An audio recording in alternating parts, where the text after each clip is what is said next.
Welcome back, everyone. Today we're diving deep into something really important, how the Bible talks about nations. Yeah, it's something we often hear, make disciples of all nations. Right, but what does that actually mean? Exactly. We've got this lesson here that challenges some of our assumptions about nations and global missions. I think it'll be super helpful to dig into this because, honestly, I've never really thought about nations beyond just countries on a map. That's how most people think of it. But in the world of missions, the term they often use is people group. People group. Okay, is that just a fancy way of saying the same thing? Well, not really. Nation, as we usually understand it, refers to like a political entity, a country with borders, and a government. But people group dives deeper, looking at shared culture, ethnicity, and especially language. I see. So it's more about the people themselves, not just where they happen to live within some political boundaries. Exactly. It's about understanding the core of their identity and community, which is crucial for effectively sharing the gospel. And the lesson even brought up this thought from John Piper, suggesting that maybe God didn't give us a super specific definition of nation on purpose. Right. And the idea there is that if we had this rigid checklist of nations, we might think, okay, we hit all the countries, mission accomplished. But the point, as we see in Matthew 24.12, is about continuous outreach, not just ticking boxes on a map. So it's not about reaching some set number of predefined nations and then stopping. No, not at all. It's about consistently, persistently reaching people until Christ returns. That makes sense. So if we shift our focus to these people groups, the lesson highlighted ethnicity and language as two key factors, often lumped together as ethno-linguistic. Why are those so central? Well, think about it. For most people around the world, the biggest hurdle to understanding the gospel is language. If they can't understand the message, it doesn't matter how eloquently you preach it. It creates a huge barrier. Yeah, exactly. That's why missions often focus on reaching people within their own ethno-linguistic group. But then, the lesson also talked about how in some places, particularly in South Asia, things like the caste system or religious background, can be even stronger divides than language. It's true. There, you can have people speaking the same language, but those deeply ingrained social structures and beliefs can be incredibly difficult to overcome. So it's not just language then. Right. While language is important, in some cases, those cultural and relational dynamics become primary in defining a people group for missions. Okay, so it's more nuanced than just language or ethnicity alone. So then, what would be a good working definition of a people group? The lesson gives a pretty solid ideal. It's a group of people who can understand each other without too much trouble and who don't face big cultural or relational barriers that would block them from accepting the gospel. It's about both understanding and genuine connection. Okay, that makes sense. Now, the Joshua Project did some research and came up with some pretty mind-blowing numbers. They identified almost 17,000 distinct people groups around the world. And of those, a huge chunk, like almost 7,000, are considered unreached or least reached. Yeah, that number, nearly 7,000, represents over 3 billion individuals. It's a sobering reminder of the task before us. And just to clarify, what exactly does unreached mean in their terms? According to the Joshua Project, a people group is unreached if 2% or fewer are evangelical Christians and 5% or fewer are professing Christians. Basically, it means there isn't a strong, established Christian presence within that group. Wow, okay. And then there's another category within the unreached, the entirely unengaged. Right, those are the groups where, as far as we know, there's no active church planting effort happening at all. So no one is systematically trying to bring the gospel to them in a way that makes sense in their culture. Exactly. The Joshua Project's definition of engaged means there's an actual strategy for church planting in place, and that it's consistent with evangelical beliefs and practices. And as of 2017, they counted about 510 unengaged groups, comprising roughly 46 million people. 46 million people, with no one actively trying to reach them. That's true. Pretty heavy. The lesson points out that even though the term people group isn't directly in the Bible, this concept is crucial for understanding how to live out the Great Commission. How does it connect back to Scripture? Well, even though people group isn't a biblical term, the idea is woven throughout the scriptures. Look at Revelation 5.9. It talks about people being redeemed from every tribe and language and people and nation. Right. It paints this picture of a huge, diverse multitude from all corners of humanity. Exactly. And by understanding people groups, we get a clearer picture of what it means to reach all nations in a practical way. It allows us to move beyond just geographic locations and really focus on those distinct cultural and linguistic groupings. It helps us actually act on the Great Commission in a targeted and effective way. And that brings us back to the idea of contextualizing the gospel. The lesson talked about how Paul adapted his approach in 1 Corinthians 9, where he says he becomes all things to all people. Yeah, Paul was a master at that. He knew that to effectively communicate the gospel, he needed to understand his audience and adapt his approach to resonate with their culture and worldview. So by understanding people groups, we can follow Paul's example and share the gospel in a way that really connects with people. It's about making the truth relevant and accessible within their context. Absolutely. Okay, so to sum up this first part, the focus on people groups defined by mutual understandability and minimal cultural barriers is crucial. It helps us identify who still needs to hear the gospel and how to best communicate it to them. Now, the lesson then dives into a core conviction, the exclusivity of Christ, and why that makes sending missionaries so important. Right. The lesson is very clear about this foundational belief. Salvation is found only through Jesus Christ. It points to passages like John 14.6, Acts 4.12, and 1 Timothy 2.5. There's no other way. Exactly. And Piper emphasizes that the problem of sin is universal, and Christ's death on the cross is the only solution. This isn't just one path among many, it's the only path. That really underscores the urgency of missions, doesn't it? If Christ is the only way, then everyone needs to hear about him. Exactly. The lesson also addresses the idea of Christian inclusivism, which suggests that people who haven't explicitly heard the gospel might still be saved through Christ somehow. How does it address that? It uses Romans 10.14 fact 15, which lays out a very specific sequence. Belief comes from hearing comes from preaching, and preaching comes from being sent. So you can't have belief without the message being preached. Right. And then there's the question in that passage. How can they believe in the one of whom they have never heard? The implication seems pretty clear.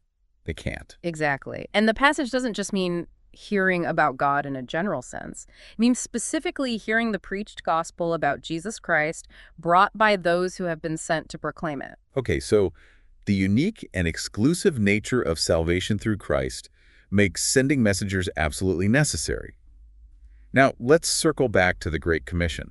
That phrase, all nations, in Matthew 28.9, the lesson goes into the original Greek, panta ta ethne, and looks at how it was used in the Old Testament. What do we learn from that? Well, that Greek phrase, panta ta ethno, shows up 73 times in the Septuagint, the Greek translation of the Old Testament. And when you look at how it's used, you start to see that nations, or ethnia, often refers to specific groups of people set apart by their shared culture and ethnicity. It's not talking about modern nation states with defined borders like we typically think of. Right. The lesson gives examples like Deuteronomy 7, where the nations are listed as distinct groups like the Hittites, Girgashites, Amorites, Canaanites, Perizzites, Hivites, and Jebusites, all clearly distinct from Israel. And these were understood as peoples panta ta ethne. Right, and then in Jeremiah 9, it lists other nations like Egypt and Judah. Again, it seems to be defined by shared characteristics in history, not just geography. Exactly. And even in Daniel 3.7, we see peoples, or panta ta ethno, alongside nations and languages, indicating that they are distinct categories. So biblically speaking, nations are more like ethno-linguistic groups who share a common language, ethnicity, and cultural heritage. Precisely. Okay, so that's the Old Testament usage. Does the understanding of panta ta ethno change in the New Testament? Not really. Panta ta ethne, or similar phrases like pantos ethnos, appears 58 times in the New Testament, and it's used pretty consistently with how it's used in the Old Testament. Okay, so it carries that same meaning. Yes.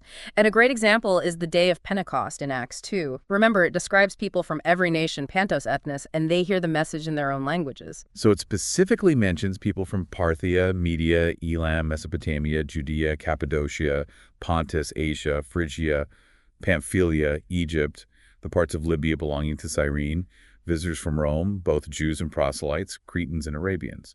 Right. And we see this again in Revelation 5.9 and 7.9, where nation, or ethnos, is listed with tribe, language, and people. It all points to a shared cultural and linguistic identity as the core meaning. It's interesting, even in English, we talk about, for example, the Cherokee Nation or the Sioux Nation, recognizing them as distinct cultural groups. Right. Good point. The lesson emphasizes that the terms people, nation, and language are often used pretty interchangeably in the Bible. Look at Genesis 25.23. It talks about two nations, two peoples, as if they're synonymous. And then you have people Laos in Greek being used to refer specifically to Israel sometimes. And then in Revelation 21.3, it's used to refer to all people groups in the new creation. Right, so you can't really pin down rigid definitions. Even the idea of families in the Old Testament gets interesting. It often refers to clans, like in Exodus 6.14-15 and Joshua 7.14. So it's talking about groupings smaller than tribes, but bigger than households. Exactly. It just shows that the task of reaching all nations might involve reaching much smaller units than modern nation states. Makes sense. And then the lesson quotes Schmidt from the Theological Dictionary of the New Testament, who says that ethnos is the most general term denoting the natural cohesion of a people. So essentially, pantata ethne in the Great Commission is an all-inclusive term for all sorts of human groupings, big and small. Exactly. Like in Revelation 22.2, where ethne seems to encompass both languages and peoples. So what are the big implications of understanding nations in this way? Well, the lesson highlights two main things. First, even though we have Christians in almost every country on the planet, the job of reaching all distinct people groups is far from finished. That's a crucial distinction. Right. And secondly, it reframes our understanding of God's mission, the Missio Dei. It's not simply about reaching every nation on a map. It's about reaching every people group. Exactly. And ultimately, every individual within those groups. This idea of people groups makes the task more complex, but it's so much more biblically grounded. It is. And it requires us to think strategically about how we approach missions. Right. The lesson talks about the need to balance what it calls pioneer church planting with saturation church planting. Right. Pioneer church planting means going to those completely unreached people groups where there's no Christian presence at all. Saturation church planting is about strengthening existing churches and reaching more individuals in areas where the gospel has already taken root. So we need both. Exactly. And the lesson cautions us against two big mistakes we can make if we don't understand this distinction. The first is focusing only on the most receptive people groups in the world. So just going where it's easiest to get people to convert. Right. But the Great Commission isn't about finding the path of least resistance. It's about going to all nations, regardless of how open they might seem to the gospel. The lesson uses Piper's analogy of the two ocean liners. You have a lifeboat, and you see two ocean liners in the distance. One is brightly lit, the other is completely dark. You can only choose one. Which do you go to? Well, humanly speaking, you'd probably go to the brightly lit one, assuming there are more people who need help. But that's not the point of the analogy. We're called to reach out to everyone, even those in the darkest places. Even those who seem furthest from God. Right. And the second mistake is focusing on reaching new nations while neglecting the work of strengthening existing churches and reaching more individuals within already reached people groups. So it's about strategically balancing our efforts. Exactly. Every soul matters, and every people group deserves to hear the gospel. Now, the lesson also looks at the Apostle Paul as a model missionary. Right. It points to Romans 15.17-21, where Paul talks about his ministry as Christ working through him. And he says in verse 19 that he fulfilled the ministry of the gospel of Christ from Jerusalem all the way to Illyricum. Which was a huge area. And then he says that he has no more room for work in that region and talks about going to Spain. But how could he say his work was finished in such a vast region? There must have been tons of people who hadn't heard the gospel yet. Right, and the lesson tackles that head on. It explains that for Paul, fulfilling the ministry didn't mean every single person had been personally evangelized. So what did it mean? It seems to have meant that he had made an initial widespread proclamation of the gospel and had established groups of disciples who could continue spreading the message.